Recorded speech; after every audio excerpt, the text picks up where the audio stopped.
What's up, y'all? Hope everybody is well. Welcome to the Onyx Report on March 17th. We are getting started today. Hope everybody is doing well. As you guys know, the Onyx Report is where we, as Black male justice advocates, uplift Black men and boys using critical analysis. So we are getting it going today. Trying to get started in here. All right. Make sure you guys know how I do. Make sure you support the show best you can. It is much appreciated if you are able to. What's up, Malika? Appreciate that support. Let me get this in here. Hold on. Oh man, it has been a pretty good day. I'm not gonna complain about nothing. It's just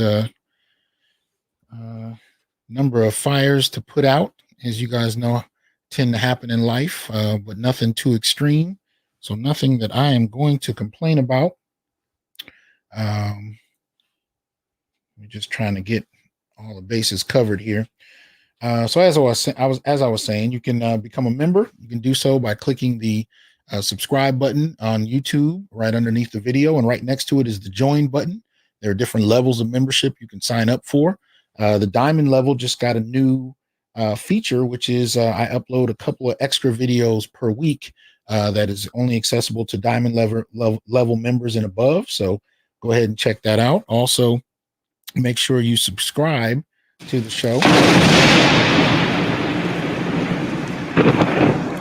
and do that. But before we jump in any further, I do want to acknowledge my subscribers and support them. So let me make sure all my little connections are properly set up, and let's go ahead and support the subscribers to the Onyx Report.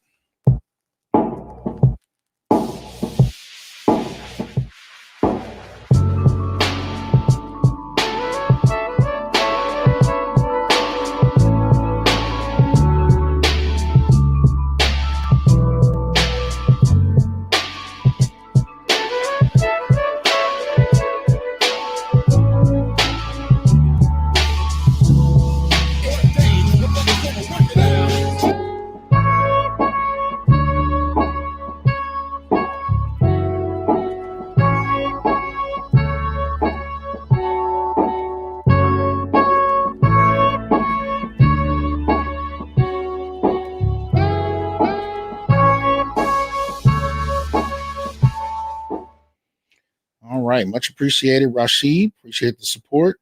Let's see who we got in here. We got Gemini, we got Ian, we got Barry and Enigma, Ron. What's up, y'all? Liang, Aaron. All right, we got some people in here. 41 watching. Again, like, share, and subscribe. So today, just a couple of things to run through before we deep dive into our main subjects, or subject, I should say, although it's split in a number of different areas. But let's go ahead and give out some special shout outs while we are there. A couple of things going on in the world I thought important to acknowledge. First up is a piece you can find on variety.com, which is shouting out one Haile Gerima. The Academy Museum is doing an opening gala, and they will honor him. Ethiopian independent filmmaker will receive the Vantage Award, which honors an artist or scholar who has helped contextualize and challenge dominant narratives around cinema. Gerima is acclaimed for portraits of Black life in films like Bush Mama and Ashes and Embers. Both awards, because they're also honoring Sophia Loren, both awards are presented by Rolex, the official watch partner. Afro Analyst, appreciate that support. So yeah, shout out to Haile Gerima. His film Sankofa I showed for a good long time to generations of students. So if you haven't seen it, definitely check it out. I believe you can find it on YouTube. I'm not sure, but wherever you can find it, make sure that you check that out. All right. Let's see. Alpha Sigma, what's up? It's Misi. What's going on? Okay. All right. Okay. So let's get to the next one here. Y'all know about this one. hurt my heart to hear, but we've had some stars going down, so y'all know what it is. The marvelous one himself, marvelous Marvin Hagler, passed away March 13th. There is some contention about from what, but either way, it was sad to hear this. Even though the man hasn't boxed in quite a while, retired from the game, really at the core of it due to a lack of respect. Even went so far as changing his name officially to Marvelous to make sure he got the respect he was due. Nevertheless, sad to hear about his passing. He is known for being an incredible fighter and being a participant in probably what's considered the greatest round of boxing in the history of the sport. So shout out to him. Rest in power, soldier. Hope all is well on the other side for you. We appreciate your contributions. Definitely an icon, without question. So that is well put, Malika. Kalila, what's happening with you, lady? Hope everything is well. Crimson, what's going on? Father's time. Joe from DC, appreciate that. Father's time, definitely appreciate that generous contribution. Thank you. Let's see, what's up, Mike? So moving forward, one Yaphet Kotto has also passed. He was living in the Philippines. And this one was weird, man, because I just was watching, my son asked to watch the first Alien movie, which he became privy to because I guess there's some Alien video game him and his friends have been playing. So he messed around and asked me, could we watch it? And I am not the one to ask, because horror movies and sci-fi, you ain't got to say that but once. So yeah, we pushed back past bedtime one night. We went through and watched the original Alien. And I remember toward the beginning of the film, I actually looked up to see if he was still alive because I hadn't heard from Kotto in such a long time. And he still was. So I was like, oh man, he's still doing his thing somewhere. And literally like 24 hours later, I saw this post where he died, 81 years old, known for his role in James Bond's Live and Let Die. Was also in Homicide: Life on the Street. He's in quite a few things. Well-known actor, big guy, 200 pounds, 6'3". So he's representing us big brothers, big dark brothers. So I appreciate that. But still, man, I was taken aback by this one. So, shout out to Yaphet Kotto. Appreciate your work, sir. All right. So much appreciation for that. And rest well. Rest well. All right. So what's up, Gavin? Appreciate the support, man. Got a couple quick service announcements, just some acknowledgments about some of the things going on that need to be put into some context.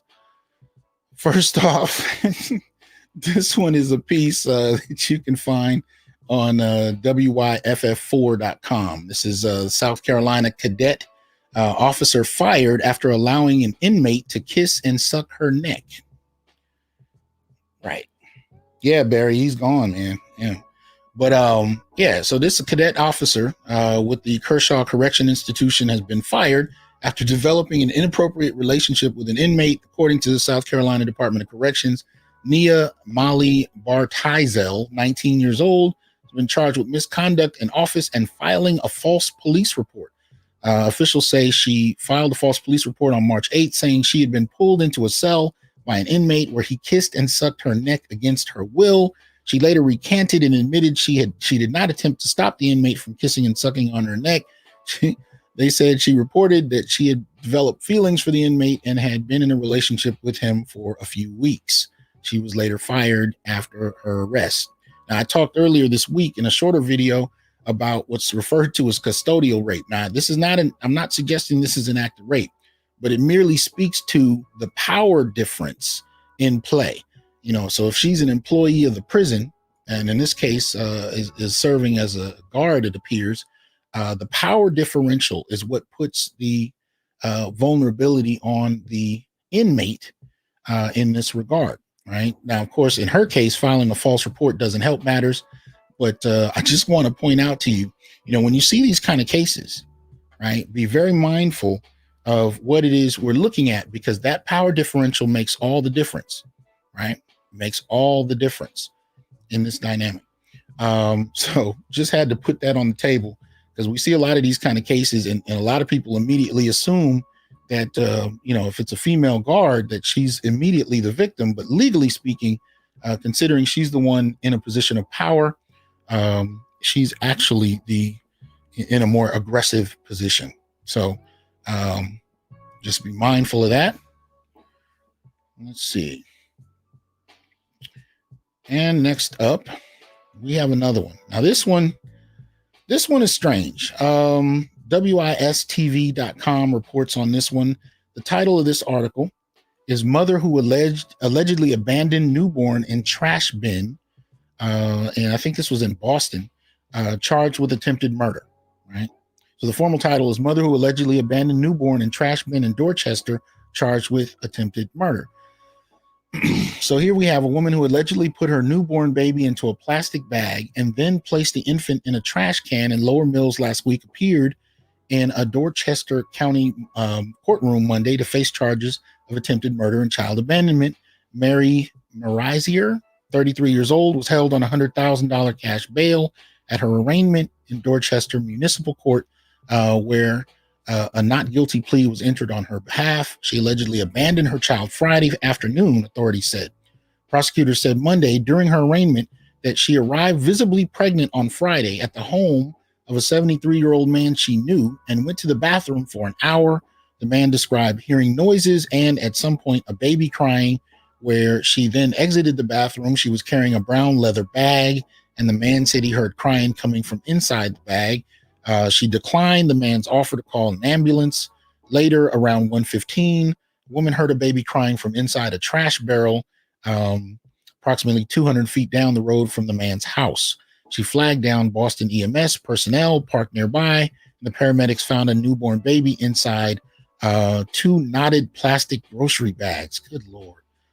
Video surveillance footage allegedly shows her putting a plastic bag into a trash barrel. Later, officials said later she basically denied leaving the bags in the trash when questioned, but then admitted to doing so and said she thought the baby was dead. Who, according to prosecutors, who also described her as having mental health issues, if she posts bail, she'll be confined to her home on GPS monitoring in order to stay away from the alleged victim, and witnesses records show. Her next court appearance is set for March 29th. Rollins stressed that under the 2004 Safe Haven Act of Massachusetts, a parent can legally surrender a baby at any hospital, police station, or staffed fire station within seven days of birth without facing criminal charges. The situation did not have to happen, it was said, but we did need to make sure that parents of newborns know they have options if they feel hopeless, depressed, an inability to bond, or are having thoughts of harming themselves or the child. Appreciate that, Eric. Nobody should ever have to suffer in silence. But in another report, it was interesting to see at several parts in the article, people said things along the lines of, she must have been in a tough position. We hope she gets help. We reach out to her. We feel for her. And really, this one, I wasn't really going to condemn her. I don't know what kind of mental state she's in. I'm not about to do that. I am talking, I have been talking for the last year about how the current environment we're in is going to push more of this kind of behavior, because people are going through all kinds of twists and turns economically and along a number of other lines. But in the midst of all this, especially knowing that the baby was safe, one of the first thoughts that hit me was, since I was a teenager in the 80s, I've been hearing about these cases. I mean, at that time, we used to hear about, kids in school, girls going in the bathroom, having a baby, throwing it in the trash can. We used to hear about those kind of things regularly from high school onward. And, people would often just kind of extend emotionally on behalf of the mothers. And one of the things that really always kind of got me about that was, I never noticed people extending compassion to men simply on the basis of hearing about the situation. Now, we can talk about police homicides, but usually in those circumstances, it becomes a rallying cry politically, and especially in the last 5 years for everybody but Black men in particular who are being killed. But just on GP, just on, especially in regard to anything family oriented, men tend to find themselves, considered the boogeyman if they didn't want to be fathers, right? If they leave families, even if they want to divorce, things along those lines, they're kind of they're villainized, excuse me. They're kind of villainized pretty early on. But I notice how often we can extend compassion on the basis of just hearing, the surface level of a story and not be able to do so when it comes to men. And I'm talking about men across race for that matter.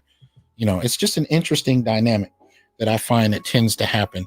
Now, y'all know one of my esteemed guests who I like to have back as often as possible is here today. So I am going to go ahead and bring him up as we speak. Get him up here. What's up, BGS? Hey, Doc, what's going on? You, man, how you doing? Pretty good.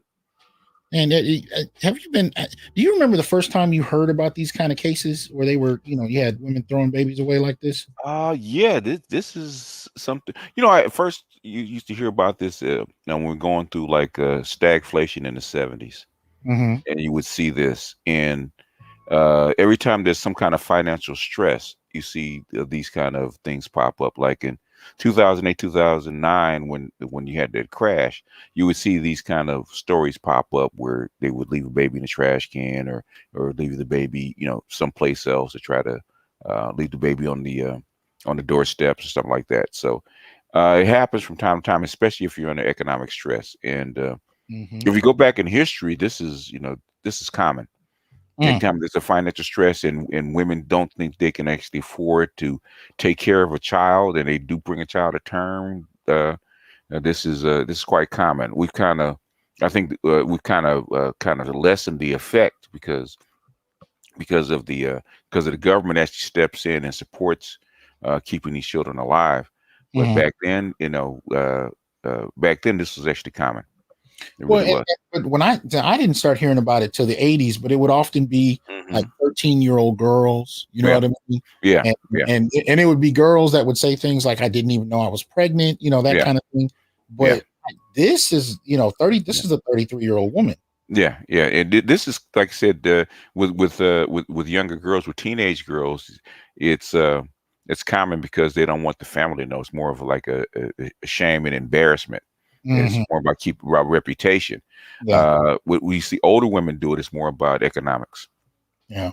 Well, and especially like as you said, during this time period, this is what I was saying to people. There's going to be a lot more like this, and I was saying this last year because things are escalating. In the news, it's all about vaccines are coming, and there's this implication that the market, everything's going to open up and be back to normal within a couple of days. But when you really begin to look at it on the ground, right, it's going to take a while. Even after it opens back up, it's never going to be the same because it's more than just COVID and the pandemic that's working on this economy. Automation and all that other kind of stuff is actually working on this economy at the same time. So it's accelerating the trend that was already there.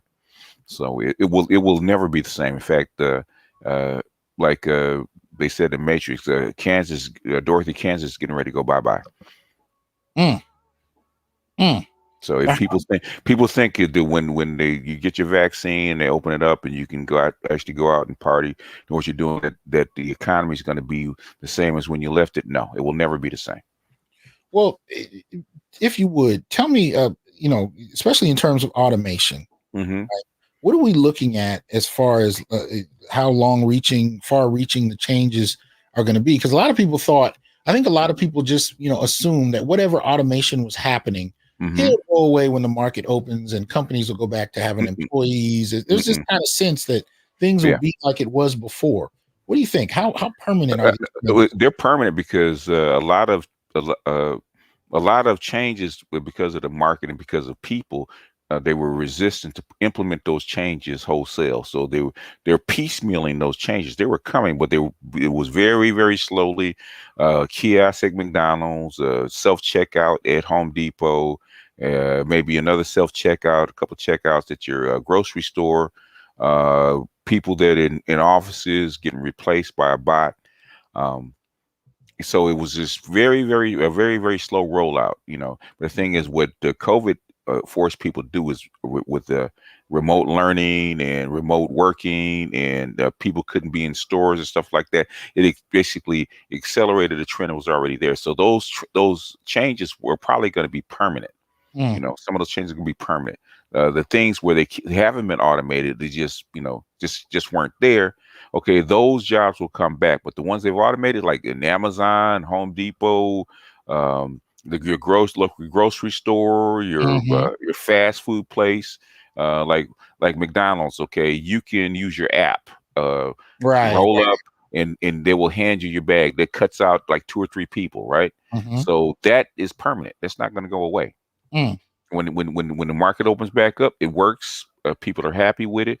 That's not going to go away. Your delivery, like Amazon delivering packages, once people get used to not walking into a store and not picking stuff up and having to deliver it at home, okay, some of that will, I would say like 30% of that people will go back in the stores. The other part, they're comfortable with ordering it.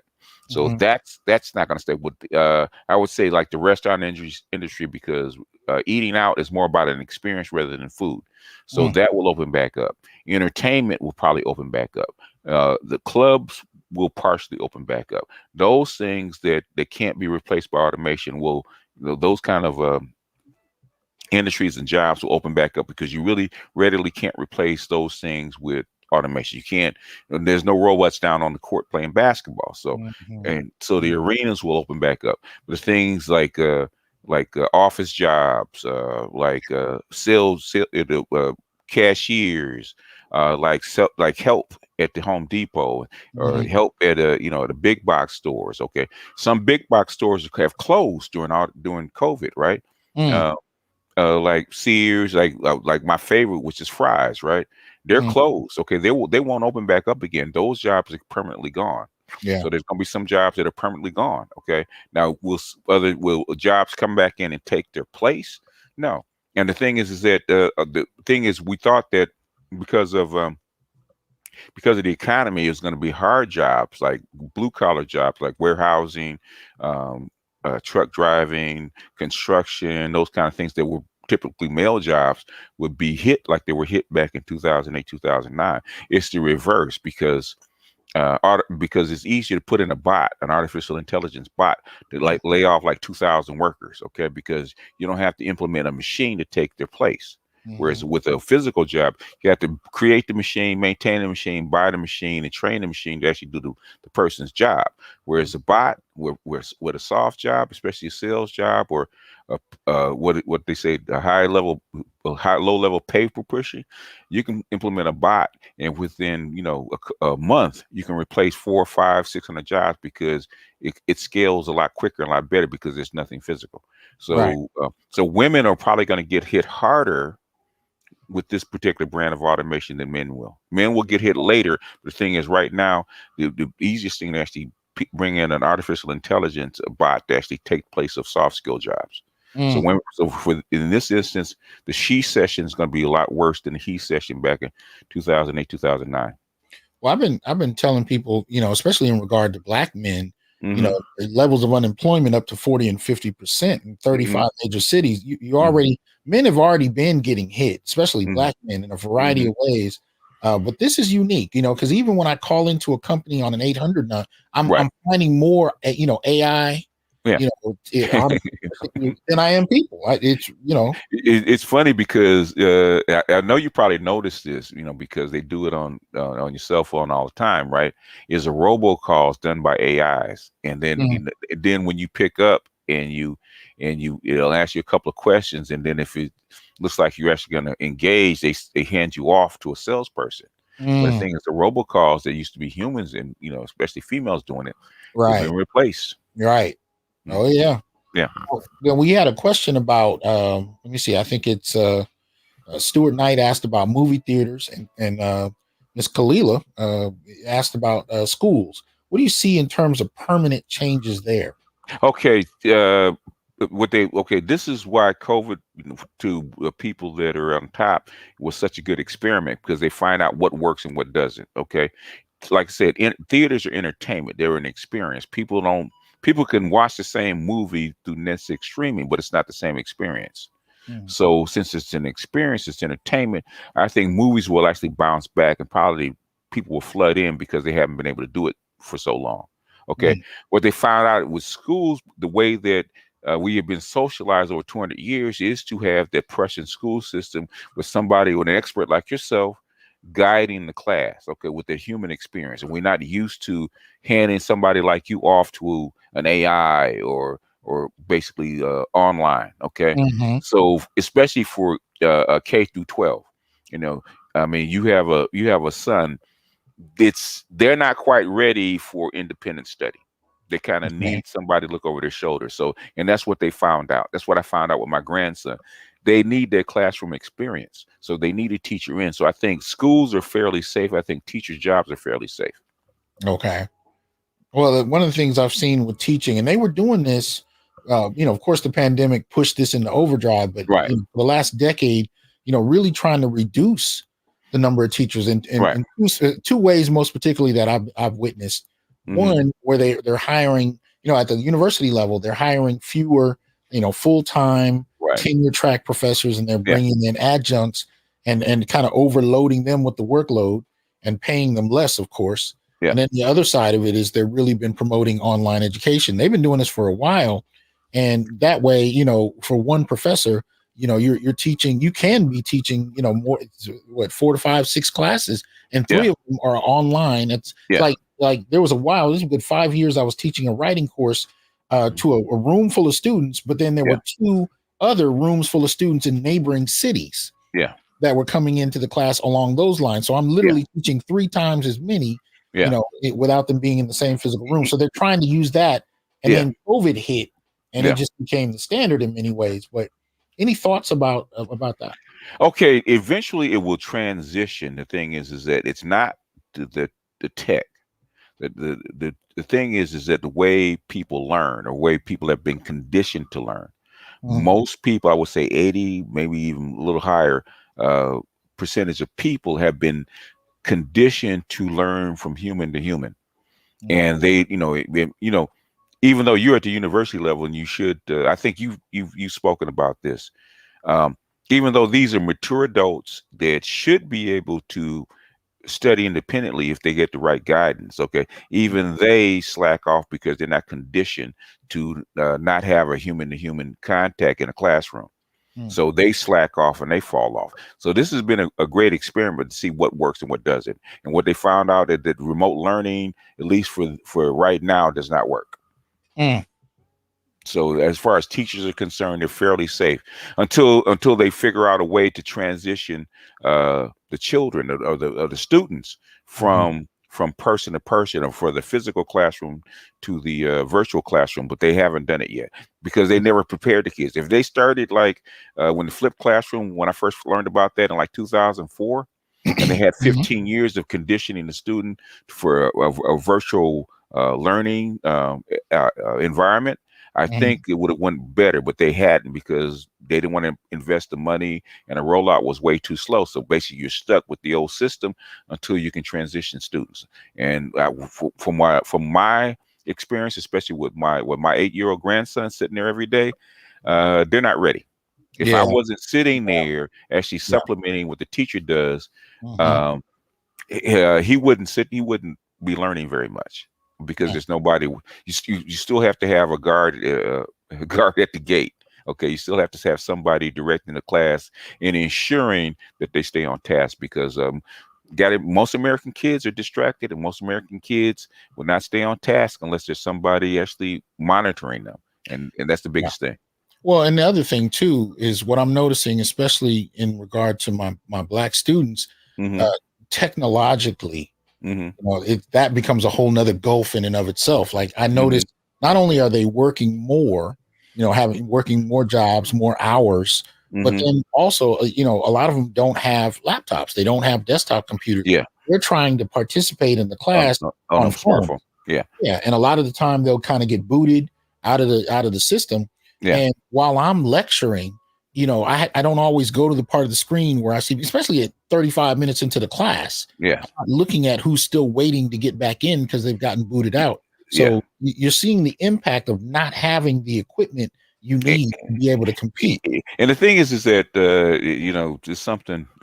I mean, it's funny that it's coming back up because it's something that me and my group talked about maybe 12, 13 years ago about this transition, like 2007. We're actually talking to people that were actually in high schools talking about this transition, and we thought it would have happened sooner. And America, even though the average school system spends $15,000 per year per student, but they never invested into transitioning to this automated workspace with because every kid, the average tablet, say you have an average tablet, you can actually make one of these things, what is it, a Chromebook or a tablet, you can actually make one for like $30 a piece, okay, which is nothing. Say there's no way that a university student who pays all these fees and the university can't afford to give each student a doggone $50 tablet that's dedicated for a work environment. That doesn't make sense. But that's the educational system, the capitalist education system, not investing and not looking forward. Whereas it was like a more authoritarian system like China or Russia or even Singapore. We don't think of Singapore as authoritarian, or Japan as authoritarian, where they would have just okay, this needs to be done. Boom, we're going to transition to this, and this is what they need to have. And every student would just line up and as soon as they enrolled and they paid their fees, they get handed a tablet or whatever device they needed to actually participate. Which I think at the college level, you got plenty of money. It should have been easy to contract a tablet that's where two students can actually participate instead of a smartphone. That's ridiculous. Actually, I'm seeing it more, and my son's at the high school level. They kind of did a better rollout at the high school level than at the college level. But let's go ahead and get started. So, okay, let me go ahead and share this. And no more BGS drift. No, I asked you. That doesn't count. That don't count. Okay, that don't count. No, you get off on that one. That didn't count. I asked. But y'all know the deal. Today we're talking about SMV, we're talking about MMV and LMV, and how to empirically locate your social value, right? So let's get some of the brass tacks out of the way. What led me to come up with this one is I am Generation X. So in the 1980s, even though, let me see, the beginning of the 80s, I was about 6 years old. But, of course, throughout the 80s. So I came into from 6 to 16. You know what I mean? I came into my young adulthood in the 80s. And this was something that I began to hear as a young boy growing up. And I heard it from, girls in the neighborhood. I heard it from, television. I heard it from grown women.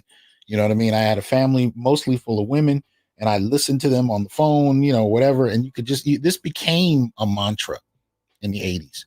And I think with it came the argument, or at least the underlying idea, that black men in particular, were behind. They were incapable of keeping up. And what I began to hear more, especially in the late 90s, is these kind of, television shows about how they couldn't find men that could offer parity, right? In other words, they couldn't find men who are on their level. And that was something we used to hear as well, right? That was a mantra as well. And men, I can't find men on my level. So a number of episodes ago, BGS and I got together and we actually went through the BLS data. And we did the latest data available in late fall 2020. And it really showed us something that I think most people overlook, right? And that is, at every level you find, and this is specific to Black America, you actually find working or employed Black men actually earning more on a regular basis. So this was not, that alone kind of flew in the face of the stereotypes that we used to get. But I wanted to take it a little further. So I started thinking about some of the other things in the last few years that really began to kind of blow a lot of Black men's minds about our worth. Because again, in the 80s, there was nothing talking about what you were worth as a Black man. What your value was. There really wasn't. Much of it was focused around letting women know that they were the prize, they were the value, and that men had to work up to being worthy of her time. And what they were actually saying, if you look at William Julius Wilson, Mhm. he was saying that black men were utter failures, which is Oh, why the marriage rate was plummeting. right. Right. So a lot of the low key, hate, the low key Mm, critique was at men. But you remember when you started to hear that rhetoric, nobody ever brought out any numbers. true. That was the interesting thing about it. It almost didn't require any Hmm. data to go along with it because the underlying idea was that it was true simply because it was stated. And if Yeah, it was yeah. stated by women, it was inherently true. Yeah, in fact, one of my subs actually sent me something about economically unattractive black men. I think that was like Wow. 6 months ago. So Wow. yeah, so it's that myth still lives, and that dragon Yes. can't be killed. Okay. Absolutely. The myth Mm, is still very much alive, and people don't want to challenge it. But then, mm. we ran across this, right? And Hmm. it became very popular a couple of years ago. Oh, well, way before that, like How far 2010, back were you? 2010? Okay. 2010. Yeah, Rollo Tomasi, This is, yeah, 2010. Rollo Tomasi, Rational Male, Hmm. came out with this. It ended up being affirmed by OK Cupid, which was something that couldn't happen until you got to, the Hmm. age of social media, till you Hmm. got to the age of Online dating dating. apps, Yeah. online dating. You Hmm. really couldn't do this in the Hmm. 70s and the 80s and the 90s. You couldn't do it this with this much readily available information. Hmm. And so, if you're not familiar, you have the treat of hearing BGS break down SMV. Hmm. And mind you, this particular chart he sent me when I had him break it down to my students in my black male. And the thing is, your black male studies, you have black males and black females in your class, Yes. and it divided among gender lines, where the black males were like popping their collar, and the black females were like disgusted. In fact, Well, I was shocked you weren't in the president's office, man. well, I didn't say it. I had a guest say it. No, I'm just no, actually, they weren't. The men weren't popping their collars. The men were blown away Okay. because, again, there's really no mechanism in the black community or what I call the Black Academy, like the Black Hmm. Academy. There's no space in there for there to be a discussion about men's value. Right. The only time you're really allowed to talk about men is if you talk about their toxicity, you talk about the Hmm. problems they cause others, you talk about even in their absence, the problems they cause, but there's no place to talk about their value. So Right. when we were going through sexual marketplace value in my class, the men, every year I teach this course, they are blown away that there's any discussion of value at all. And these Hmm. are these are young students who are in college. So can you imagine how Hmm. many of them never hear it, right? And this is the Hmm. one class they would hear it in. So it's not only that they're in college, but that they're sitting in my class. And they would often tell me all the way. And I even had a brother wrote me a couple days ago who probably graduated maybe 5-6 years ago. And he was like, man, I am still tripping off of the things I learned. And SMV was high up in there as far as his own value and what he Right. had to bring to the table. So Right. there aren't a whole lot of spaces where black men hear about their value, or men in general in some respects. But Hmm. so if you would break down SMV, Okay. and yeah. SMV, and this is exactly what the creator of the chart says, because it was like 10 years of data and him talking to men and women, and over a period of 10 years, and from 2000 to 2010, because he had a blog, and he said he created this rough guide over because of the experience, and said he took the top 3 or 4 components of what makes a man valuable to a woman, and what makes a woman valuable to a man, and Mhm. that's reflected in the chart, like a woman's value to a man. And OK Cupid actually confirmed it is what? Youth, You- beauty, mhm. fertility. Okay. Mhm. Yep. Okay. Because it's not about equality. It's about what the other gender or sex, which is it, doc? Is it sex or gender? I always get confused. Okay. What the other sex wants from their partner, right? Right. The Mhm. ideal epitome, how they rate or value a partner. And Mhm. what men want is sex, which is youth, beauty, and fertility. And Mhm. according to OK Cupid, a woman's youth, beauty, and fertility actually peak, according to the charts, between the ages of 19 and 23. So basically, so they fudge it and give them a little leeway and said, okay, 23 is her peak sexual market value, according to what men want out of a woman. Okay. And so then he did the same thing for men. What do women want out of men? Right. And the first thing is number one, resources. You know, where does his resources? Where's his peak resources? Okay. Same thing is is maturity. Okay. Because he's supposed to guide and direct all that kind of stuff and have his so-called, what they call, have his shit together. And then then I think, do believe the third thing, because men don't have a fertility window the same way, same reason women do have. I forget what the third thing was. Resources. Earning power, which is tied to resources. Okay, so he put those three things together, and out comes this chart. And for men, if you take all three of them up, basically men peak out. And I think it's shifted, because when he did it, it was 38. Okay. Men peak out as far as, start to hit their peak at earnings, maturity, and resources at 38. They've acquired a certain amount of goods, like homes and cars and goods, and their earnings peak back then peaked at 38. Okay. That has shifted to a little later. So now that shift is like 41. But the thing is, the chart is, what are the three top things that women, if you survey them, what are the three top things they want out of a man, and where do those three things peak? So the sexual market value is different, okay, and sometimes different from what people actually do. So so this is what this reflects. And when you go on a dating site, because OkCupid, where I learned about sexual marketplace value was not from Rollo Tomassi, but from OkCupid, when they published a book in 2013. Dataclysm. And this, and I saw the chart. I searched the chart to find out Rollo Tomassi. I did this like 3 years earlier. So this is what comes out.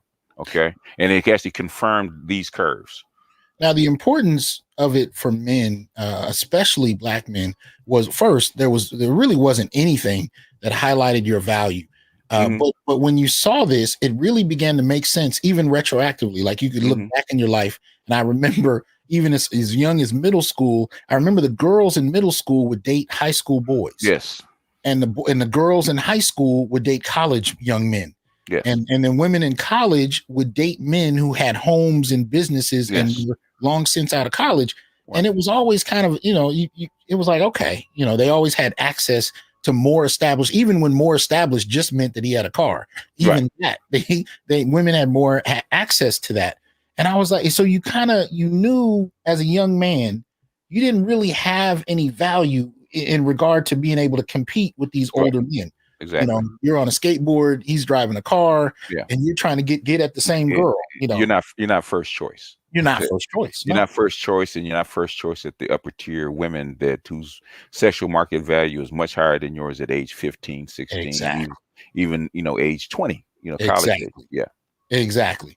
And then you reach this point, and this is what I began to hear most. And this is probably about a decade ago. I started to hear more stories about that guy who grew up and is making six figures, and the guy that she was chasing while younger, it doesn't work out. He's peaked out already. Yeah, he's peaked out, and so now the nerd who didn't get any attention, now he's the one she wants, even though she has a couple kids. Appreciate the support, real.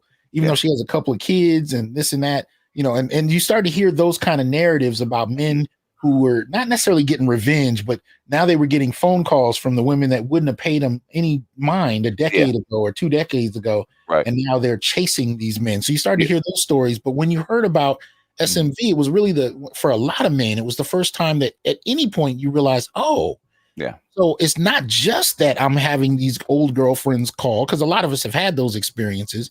It's more so that I have value that is akin to the value I saw girls have in middle school through college. And the other thing what Rollo Tomassi said is that, because men mature later, physically matured later than women do.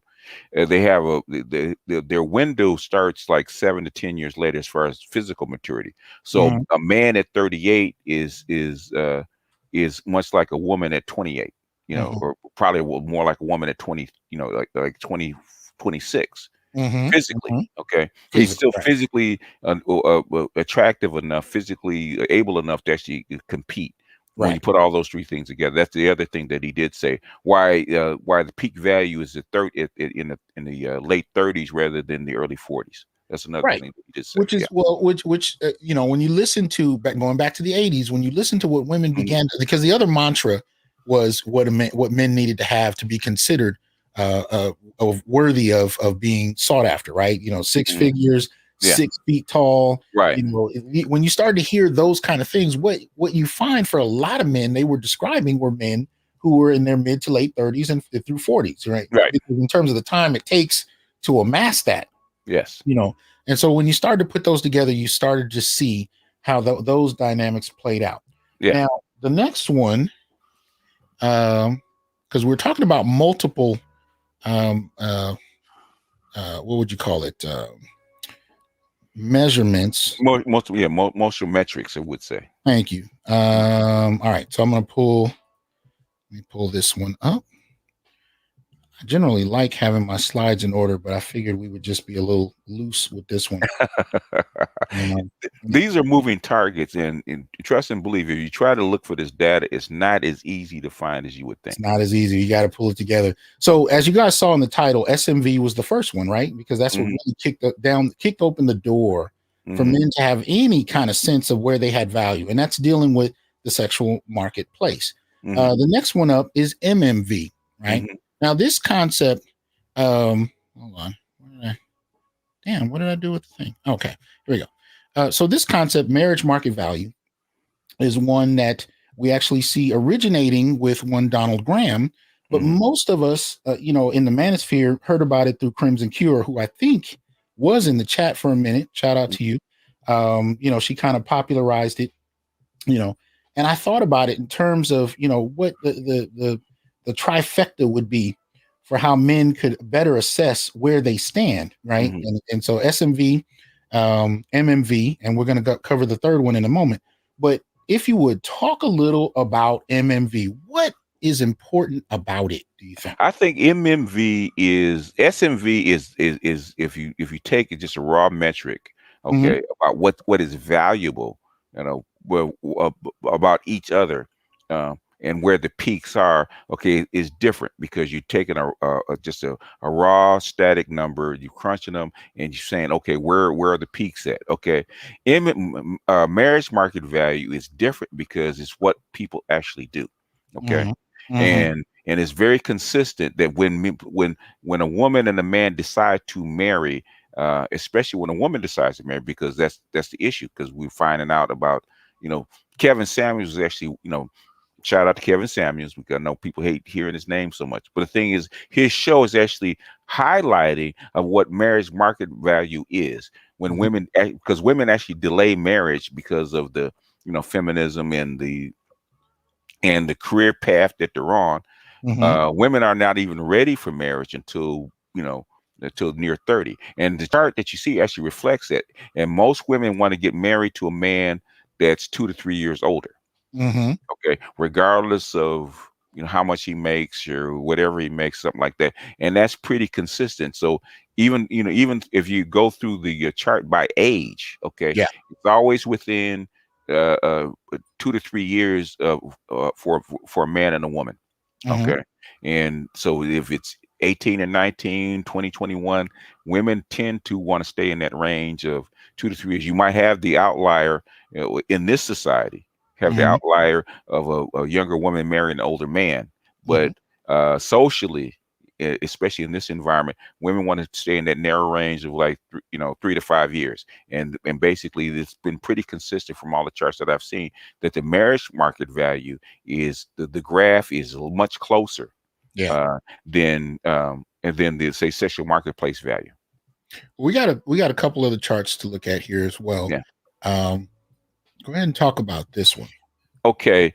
The probability of you getting married, and you see that, and this is from that the one we just looked at was from 2018, and I Mm-hmm. do believe this one is from 2005.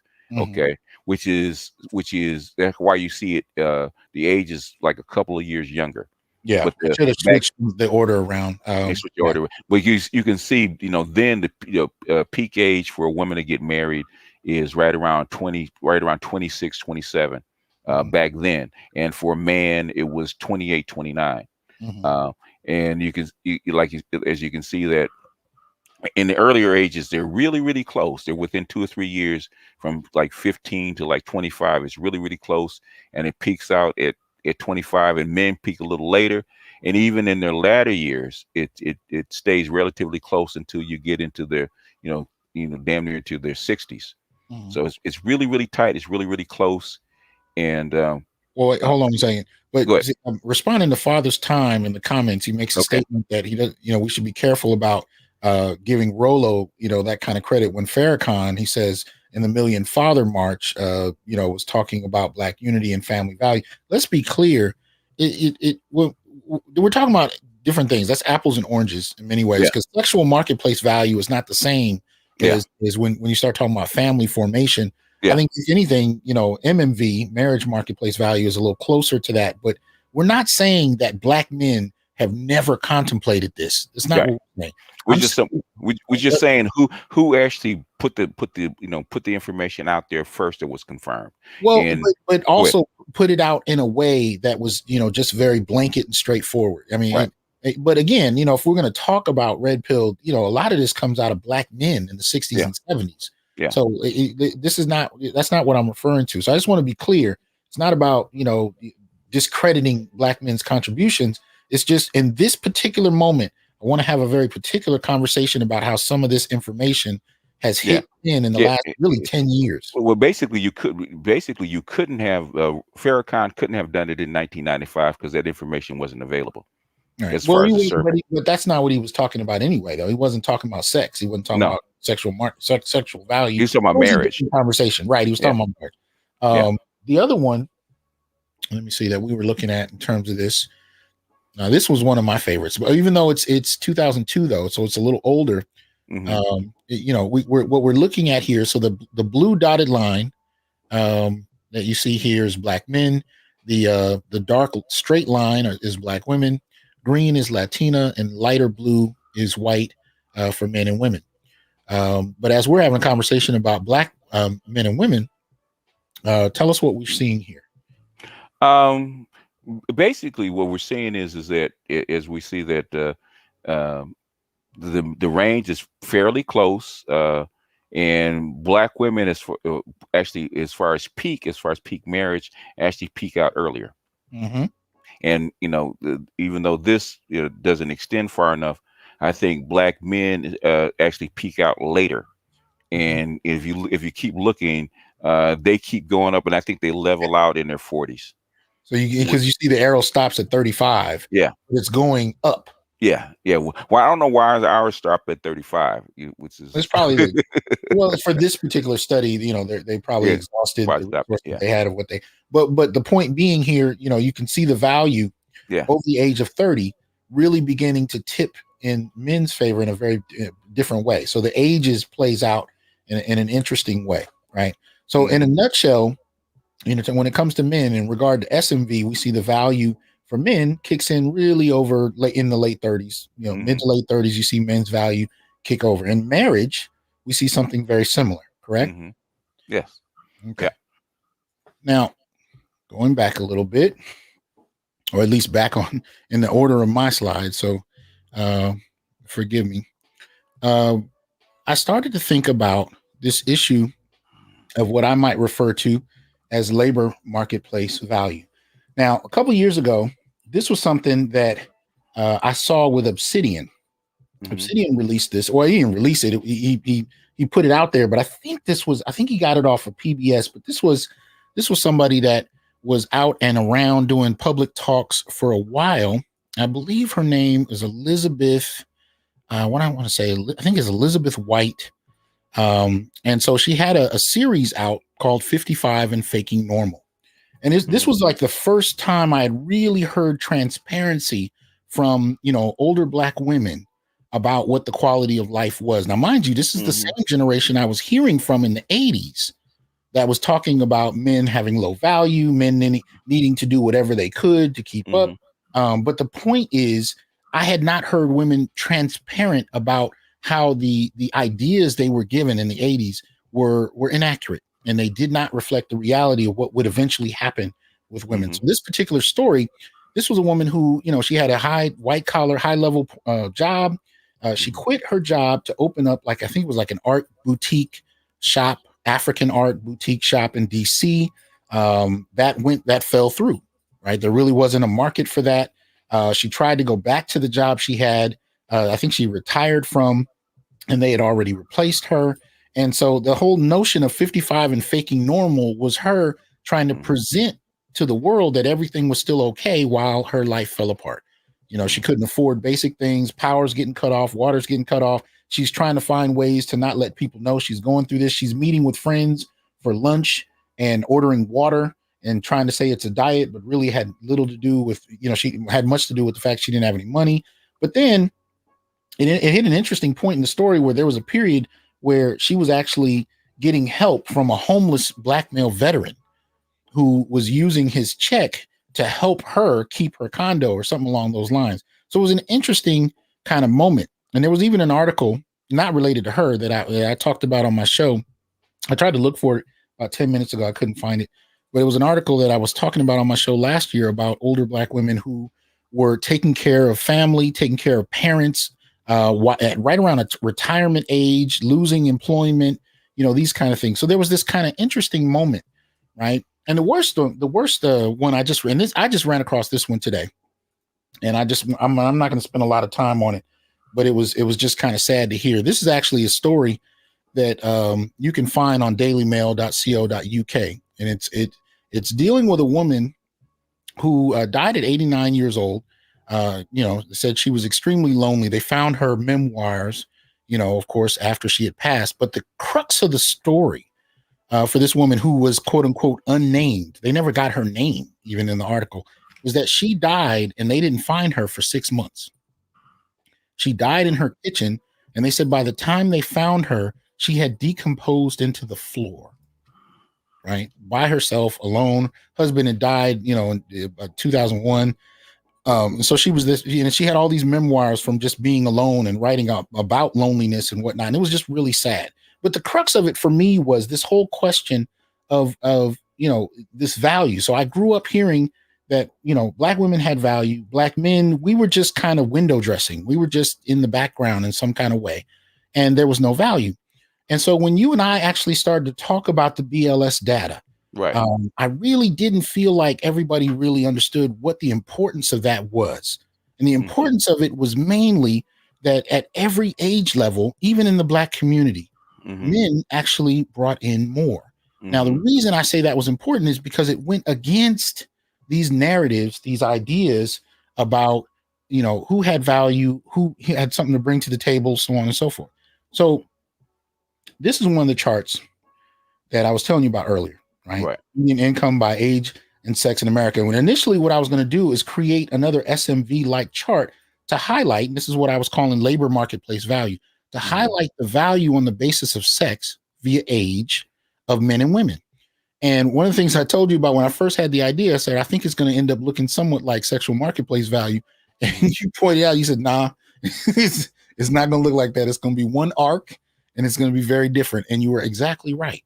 Right. This is what we're looking at, where the blue are men, the red are women. And what you see, unlike sexual marketplace value, is that men's value, even as young as 18, is already slightly higher than women's value at 18. And it never really breaks. Now, of course, with Black men, when you talk about unemployment, that's incredibly key to the discussion on unemployment is very different. That impacts men. Incarceration for Black men, of course, impacts the dynamic. In regard to that, Black men are the only group, when you control for incarceration, make less than their women as a whole. But in terms of employed Black men, from BLS data to what we're looking at here, we actually see that Black men, are actually doing better. So when you hear this cry that I've been hearing since the 80s about not being able to find men that offer parity, what we're actually talking about is it's not a matter of not being able to find men that offer parity, offer what you offer. It's not being able to find enough six-figure men who are in the top 5%. But when you look at the man who works next to you or works at your level, what do we see? Right? This is one. And you go ahead, comment on. But basically, women want men above their level, not at their level. Exactly. So they're using the wrong language. Okay. In other words, your level is what you earn. Your level is your economic level, right? And so if you look at the labor market value, right, the person, the man, the man at your level earns like $2,000 to $3,000 more a year than you do if you're a female, especially if you're a Black female. And that chart bears it out. So the thing is that it's not that women are looking for a man at their level, their supposed level, of where they are. They're looking at a man at a level of where they want to be, which is normally like $20,000 to $30,000 more than where they're at. Exactly. So that's not a qualification that we hear drawn out. We don't. What the argument, like again, the verbiage is, I can't find a man that can offer parity, and part of the problem too is you'll often hear this with people that live in like LA, San Francisco, New York, Atlanta. They live in these urban spaces where, you know, white collar employment tends to be higher. But when you really look at it across the board, you know, it's a very different playing field. And so what you find is when you have a congregation of people in a city that may make six figures, you hear it a lot. And I think even men grew to accept that, oh, well, I guess Black women are doing better across the board. I mean, because we've heard this, but we tend to hear it from very specific places. Right. So you got a table full of women in LA making six figures talking about how few men they can find. What often gets overlooked is this. Now, this one, you'll remember. I think I'm gonna pull it out. Hold on. Damn, why won't it? Okay, there we go. Cancel. All right. Let's pull this over here. And hold on, I will share that.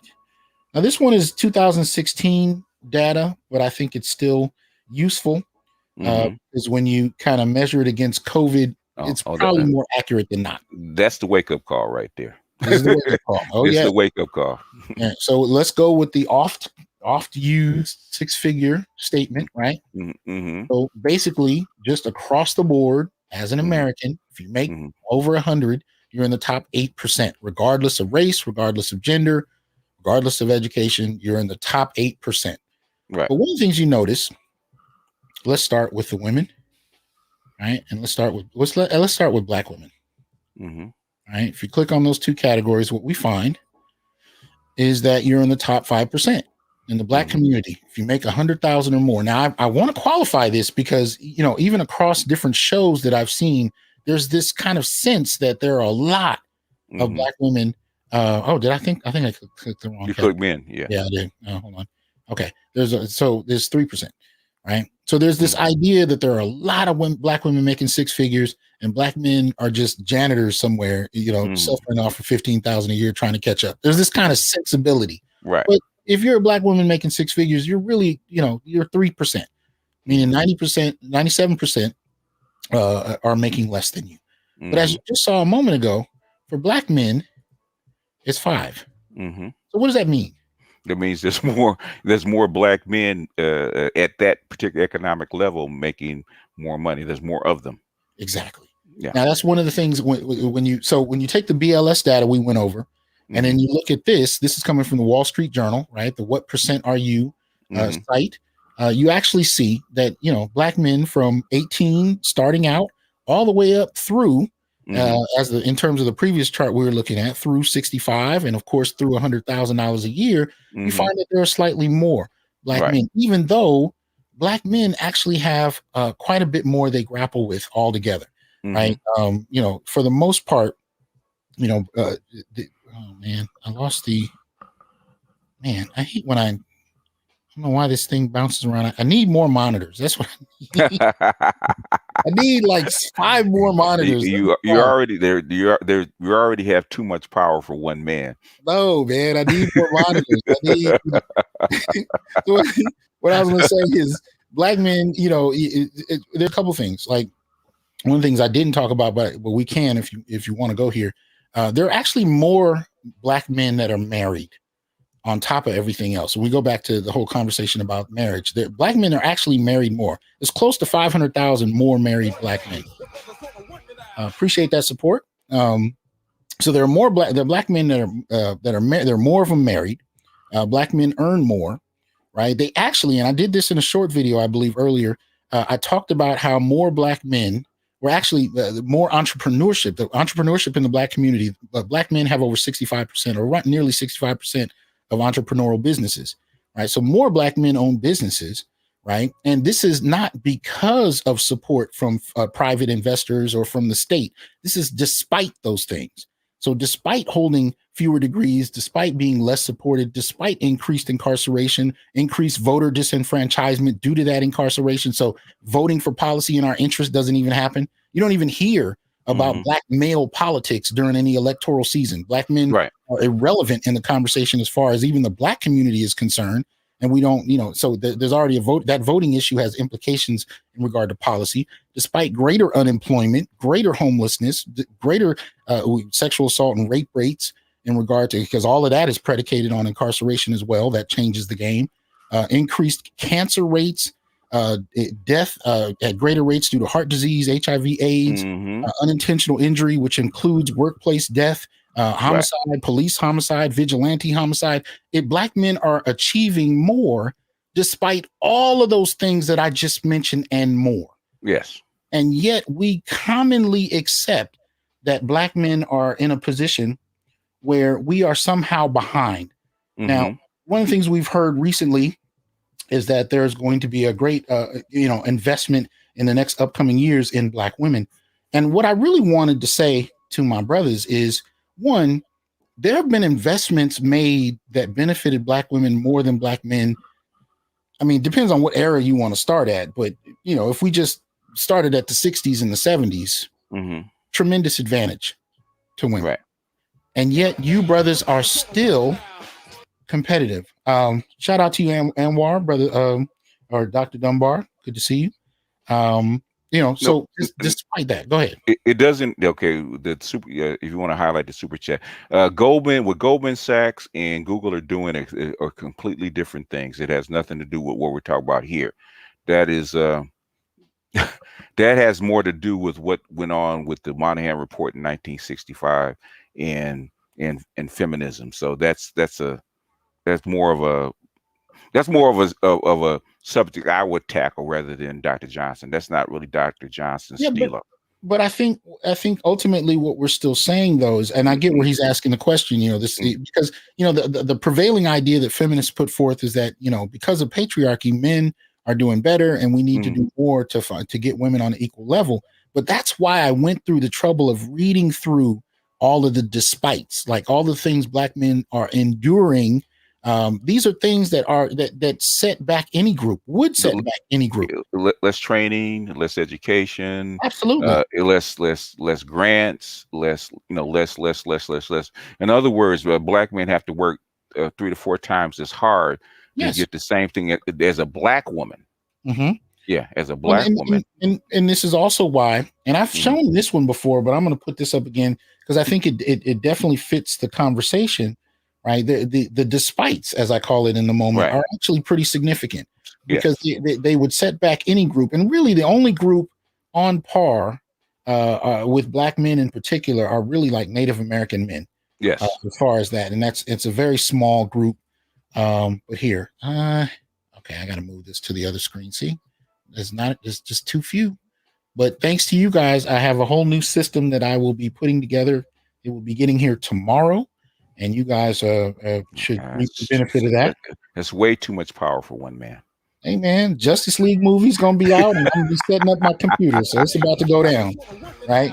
Okay, so even on this chart, which I created based on the NCES data, shout out to Rick Ross.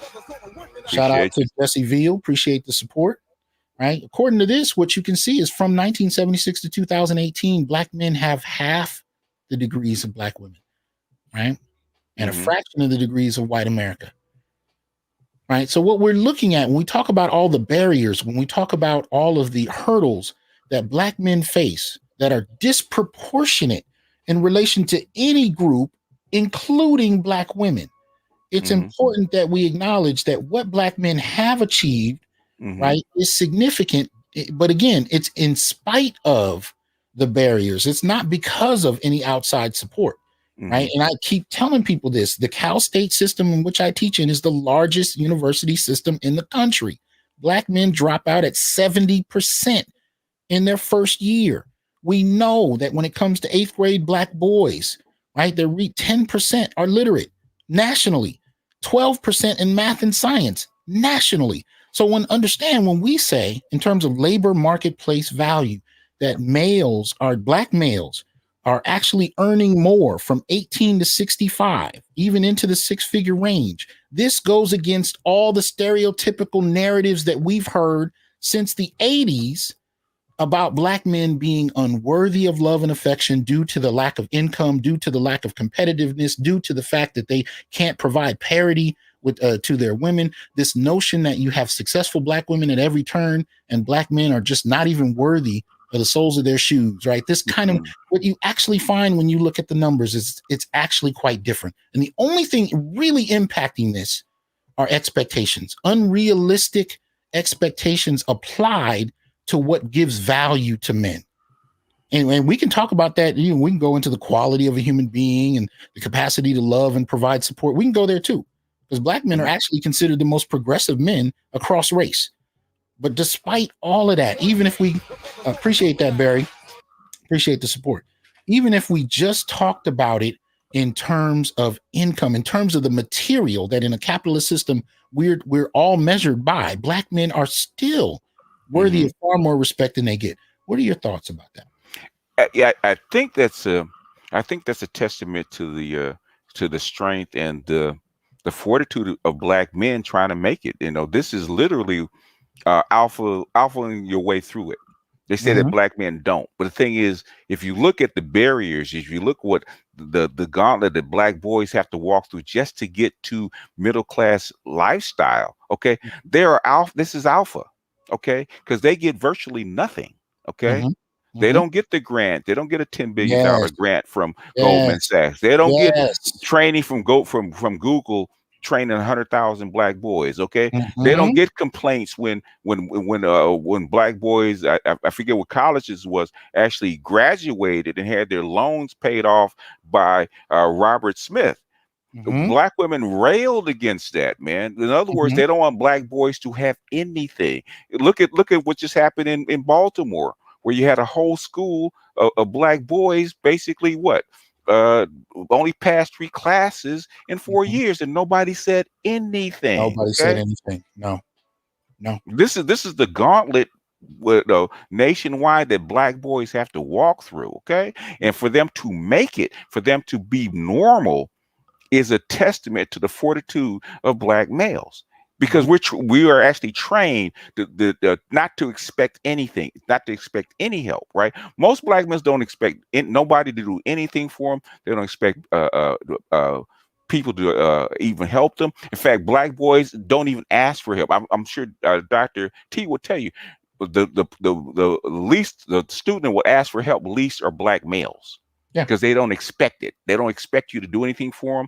They don't expect to get help from their teachers because they've been told that their whole entire life. So that is the epitome of alpha.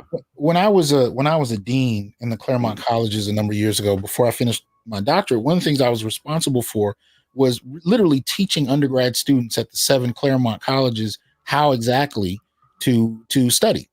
And some of the data that I ran across even then, before I really delved into this all this research on Black males, one of the things I found is that it was Black students as a whole that worked in groups the least. Yes. In terms of studying for classes or in classes, so on and so forth. They actually formed study groups at the least rate, but you're absolutely right. It was Black males that did the least of that. Now that has an inverse reaction when it comes to, exams and whatnot, where you actually have Black students that tend to believe people should be graded on their merit, We're not going to talk about groups that actually cheat versus groups that don't. But that aside, I'm simply saying you're right. The very notion of functioning without help actually works. We take that to the fullest extent, even when it works to our detriment. Yes. Because you still hear brothers say things now like, well, we shouldn't need government to thrive, or what I've been seeing in some of my comments are black women, or at least I assume they're black women because they present as such in the comments, is they'll come into the comments of my videos and say things like, well, black men are weak and they're waiting for handouts. And I'm like, every group benefits from handouts, and black men are the ones expected to not ask for anything. How do you expect an 8-year-old boy in third grade is getting ready to be put in special education to actually alpha his way through it? You see that? I'll wait. Absolutely. I'll wait. Especially when he's regarded as a threat from his own teachers as young as 5 years old. Yes. That makes no sense. I've talked to so many fathers, including me, that had to go against black and white teachers to prevent my son from being put on Ritalin and shunted into special education when he was a normal boy. Okay. They tried to do that to my son at 5 years old. And 2 weeks into kindergarten, they wanted to put him on Ritalin. They wanted to put him in special ed. When I refused it, a year later, he's in the top 2 in his class, reading 750-page Harry Potter books by himself. Mm-hmm. But if I didn't do that, if I just allowed that to go down the way they wanted to, and it begs the question, how many black men have been put into these institutions, put into these spaces that really had no business being there whatsoever? They just didn't have an advocate, on one level or another. But it speaks to overall what I'm trying to get at. And that's why I'm talking about LMV, both by itself, but also in relation to SMV and MMV. And in other words, what I'm saying is, first, let's acknowledge that when you look at labor and you look at the labor market, despite the stereotypes, and even the stereotypes I've heard black men throw on themselves, we are doing better than what we're said to be doing. Now, we in terms of the entire race, in terms of the entire group, we definitely need an infusion of structural support and wealth. There's no question, because we've actually been dealing with, and because we didn't even talk about, the last couple of centuries of being purposely pushed behind. You actually have policy, right?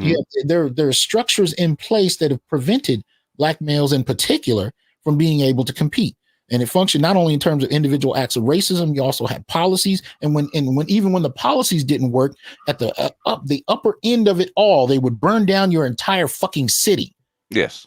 If you looked at Tulsa, right? When you started to see black success at the largest levels, if they could not eliminate it in terms of individual acts of racism or policies, Jim Crow policies, worst case, or banking, right? Banking practices or home ownership practices that kept black folk for decades paying quote unquote mortgages when they were really no more than rent payments. And when you missed a payment, you were kicked out of this place you were technically supposed to own, even if you'd been paying on it for 20 years. Even despite all of that, at the upper end of the echelon, if none of those things work, they can come in and burn down your entire city. And now in 2021, I'm still hearing people say, well, black men just need to, pull up their bootstraps and make it happen, even though the very white men they're comparing it to have benefited from generations of white affirmative action from the state. Yep. And yet, despite all of that, black men are still doing better than the stereotypes we're given. When people make these blanket statements about black men and they don't even look at the data, when you actually look at it, you find black men are doing better. So if we look at that they're doing better in terms of labor, in the labor marketplace, they're doing better in terms of the marriage marketplace, in regard to actually being married more, being sought after. When you look at it in terms of SMV, where you start to talk about men in their mid to late 30s being able to increase their value in regard to producing in society in all three metrics, what we're seeing is an opportunity for black men to look at themselves through each lens and get an accurate portrayal, an accurate assessment of where you actually are. And when you pull it out of social media, out of off the cuff stereotyping, what you find is most black men, or many black men, I should say, are doing far better than we're told. And so this is what I wanted to offer my brothers tonight. I wanted to offer you a means of looking at yourself, and we're just talking in terms of social value. I'm not talking about your individual value as a human being. Right. I'm not talking about what you bring to the table, how caring, supportive, loving, your capacity to protect, your willingness to speak up for the innocent or those who are, I'm not even talking about those qualities. I'm talking about the quantitative, measurable qualities that determine social value. Even along those metrics, if you use SMV, MMV, and LMV, you find that your value is higher than what you've been told. Yes. That being said, you have every right in the world to carry yourself in a manner consistent with what you're bringing to the table beyond other people's assessments of you. Yes. Yeah, it's an accurate assessment, empirical assessment of your value beyond the social mores or propaganda that they're spread about, especially about Black men. Okay. Yes. And this is not including all the other social things that go along with our culture. Okay. This is just raw numbers that we're looking at from government sources that can't be argued. Okay. The numbers are the numbers. So the thing is, the numbers can't be juiced or propagandized. They are what they are. So, and everybody can evaluate those numbers for themselves. All we're doing is presenting what the numbers are. Now, what you do with them, or how you look at them, how you twist them, is up to you. But the thing is, the numbers are the numbers. And what we want brothers to know, what are the numbers? So if they get into a debate or they get into a discussion about value or about Black male value, okay, they can pull out numbers. Okay, you say this, but what do the numbers say? Exactly. And that's the thing I'm looking at, because I used to get a lot of messages, and it'll be from brothers who, and you guys have heard me say this before, they'll go home for Thanksgiving, and they're at the Thanksgiving table, and especially in Black families, we getting it in, we debating, we going back and forth. But often and I think Black men grew very used to this all the way up through the 2000s. When the women would get going about their problems with men would often get quiet and retreat. Because the narratives about Black male failure were so rampant that we all grew up accepting it as true. Yeah. And we saw men in prison, we saw brothers on the street, we saw all kinds of stuff. So we just assumed if she's saying it based on what I've seen, it must be true. But that's one of the beautiful things about data is you actually find out that there are stories that are accounted for that you may not have run into. And this is why earlier I was talking about when you talk about income, and we assume that women just made more in the Black community, mainly because we'll see tables in LA or San Francisco, or we'll see tables of women getting together saying we make six figures and men can't get on our level. You just assume it's true. And the data says, well, actually, no, you're just living in LA, and that's just what you saw Thursday. That has nothing to do with what's actually happening in the world and across the country. Even in LA. Even in LA. Even in LA, yes. Even in LA, yes. But we got to get you, appreciate that, Marvin. We got to get you away from that table or away from the woman you dated that told you she made more than you and therefore you weren't worth her time, or no, we got to step back from the table and actually look at the data and see, where do we actually stand? And when you do that and you find out, wait a minute, you mean to tell me that I've been lied to? You mean to tell me that this has all been misrepresented? You've been misinformed, yes. We've been misinformed about a wide variety of things. I mean, don't get me wrong, I had 10 other charts, but y'all know I changed the format to the show, so I'm trying to keep it a little shorter and get to the point. But I want you to screenshot these charts. I want you to look them up yourself. Here you can find this one, blackdemographics.com, shows you the 1970s point where you started to see Black women experiencing high levels of not being married, right? You see the same with Black men, but it goes back earlier, and it doesn't really kick off until right around 1960. Right. So our feet were closer to the ground, and especially when you start to talk about family court policies that really serve the advantage of women, it hit us first and hard. And men responded in kind. This is why you don't see it until a decade later with women. Men responded, but these are the kind of things I want us to look at, because it really belies the stereotypes told about. And there's one more that I think you were asking about earlier when we were talking on the phone, and I think if you want to share my screen real quick, this is the. Sure. I think this is the one that you were talking about that extends the MMV.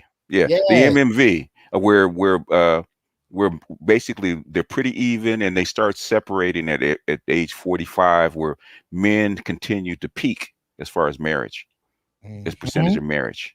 And I think that's the one you were looking at. You slipped this one in on me. You have to email me that one. Okay. But I took a screenshot my damn self. See, I ain't playing with this. I think it's useful to collect data, because sometimes even this stuff can be hard to find later when you're looking for it. But I really want men to have a sense of where we actually stand, because so much of the time we're treated, and this is even in the academy, we're treated like these stereotypes are true. Yes. And I want brothers to not only know that they're not true, I want you to have access. See, and that's the other thing. When we come up with ideas and concepts, or we're going through I want you to take this and use it. I'm not just up here talking mess, trying to, get you to give me a donation. I want you to use it. I want you to be able to walk away with something in hand that you can use, not only better understand your life and the life of the Black boys and men around you, but also to refute and challenge these stereotypes. I don't care if it's at a conference or if it's at the Thanksgiving dinner table. If it's untrue, I want you to have the means to challenge it. I want you to have the data in hand. This is part of the movement with Black male studies, where we're looking past stereotype and conjecture and looking at what we know to be true. The data, the historical data, or the quantitative data that shows us a narrative that goes against what is popularly stated about Black men to the reality of Black male life. And I said this before, overall, Black males are doing better and worse than Black women at the same time. Better and worse. We're doing slightly better in terms of the labor, in terms of the income, but we're doing worse in terms of all the other metrics you heard me read off earlier. So our doing better is despite all the categories used to hold us back. And I don't want you brothers to forget that. Every time you see a $10 billion infusion from Goldman Sachs or Google or Visa, and there's a new one from MasterCard, I still want you brothers to know you have been able to achieve despite generations of policy designed to set you back. And if you could do that unknowingly, what can you do knowingly? That's the question I'm asking. We're doing better despite what's been setting us back, and we didn't even know it. What can we do when we actually do? Any last comments, brother? You said it, man. Dr. Truth has spoken. Once Dr. Truth speaks, I have nothing to say. And here you go. Well, look, and we're gonna close this down. One thing, though, I do want to say, beyond the topic of the show, I want to thank you, Brother BGS, for all that you've done, because at the end of the day, when I was first introduced to this space, the formal introduction actually came from Brother Obsidian. By the way, Obsidian has a new book out. Shout out to him. Shout out to him. I wish him good, things go well. I hope you purchase the book, check him out, support his show. I got to thank Obsidian. He was the first to invite me into the space, and he welcomed me on his show. And that's actually how I met BGS. I met Angry Man. I met, a number of brothers in the space, mainly through there. But, I then began to build a relationship with BGS. And one of the things, BGS was probably responsible for me even being on YouTube. And then once I got here, he did a lot to cut the learning curve and save me a lot of time, saved me a lot of mistakes. And it's not just me. There have been a number of those of us, and I guess we've been called the PhDs. Sound like a damn singing group, but who have been in this space that BGS has helped kind of mentor us through, help us get started, and help us add something to it.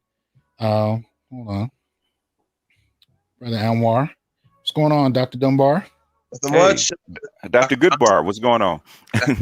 Well, I was invited to come up and say a few words of appreciation for you as well. And I wanted to come up and thank you for the ways that you've expanded my life, and also for the support you've shown me here since I've come to YouTube. I'm humbled. I'm humbled. You shared your platform. You've shared our videos, and you fought trolls in the comment section. And when you start doing this kind of thing, I didn't even know how to look at the comment section and conduct the show. And when I did, BGS is in the comment section, actually, making sure that what was being said is actually regarded beyond the superficial. But Dr. Dunbar, I didn't mean to interrupt. Any other thoughts you wanted to share? No. I've told BGS and other people on numerous occasions, just watching and having knowledge of the octane scale has been invaluable for me because of the background I come from. It took me a little while, even getting my PhD and even just staying out of trouble. It just took me a little while to, appreciate who I am and realize who I am. Mm-hmm. And I did face my own set of challenges as a Black man. So listening to BGS and to you as well, Dr. Johnson, has helped fill a lot of missing pieces, and it's helped me to, understand my own journey and just appreciate where I am. I'm humbled. And we have the esteemed Dr. Doc on here. How you doing, lady? She don't want us to call her Doc. That's the problem. Is that what it is? Which I disagree with, but hey, I respect her wishes.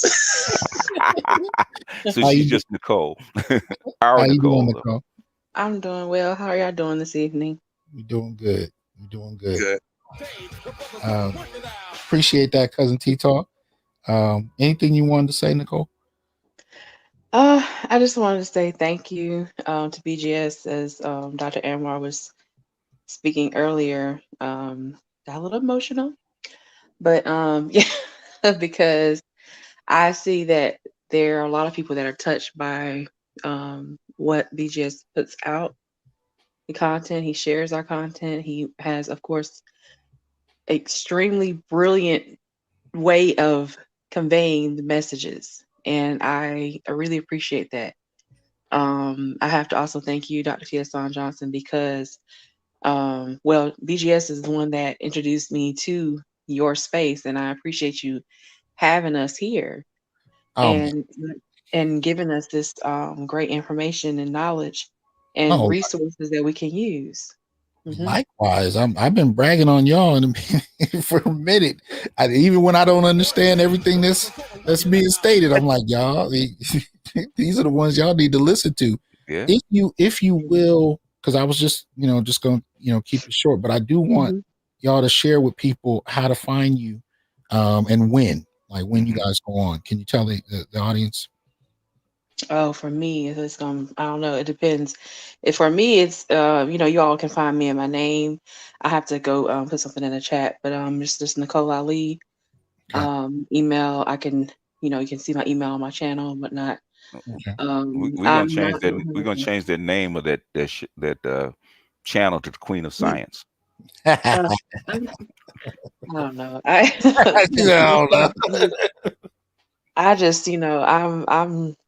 just I'm just me trying to do what I can, and trying to be a living resource to people that whatever they need as far as like my field.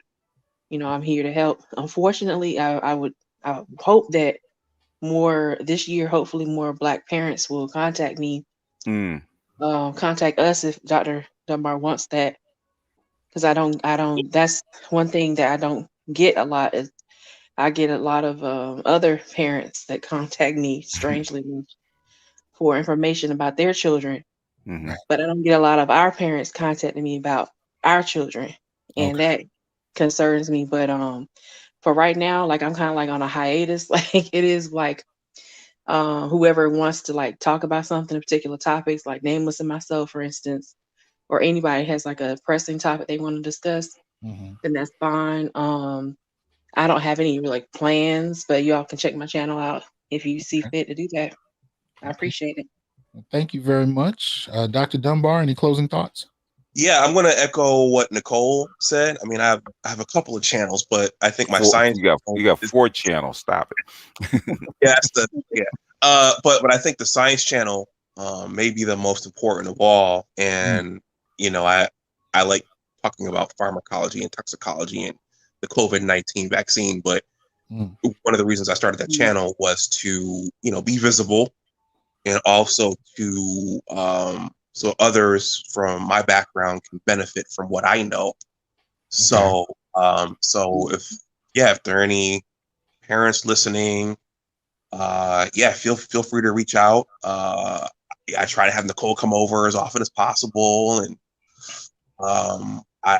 my backgrounds are in farm and tox, but I also intentionally made the name science and technology so I could talk about aerospace and tech as well. I'm trying to get AB Media to come over and talk about what he does. I had Gabe A come over and talk about cybersecurity, so I kind of want to run the whole gamut. Okay.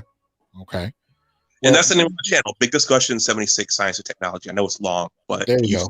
I've been commenting in the chat throughout. Okay. Well, if you guys could put the link in the chat, I would appreciate it. I want people to be able to check your past archive as well.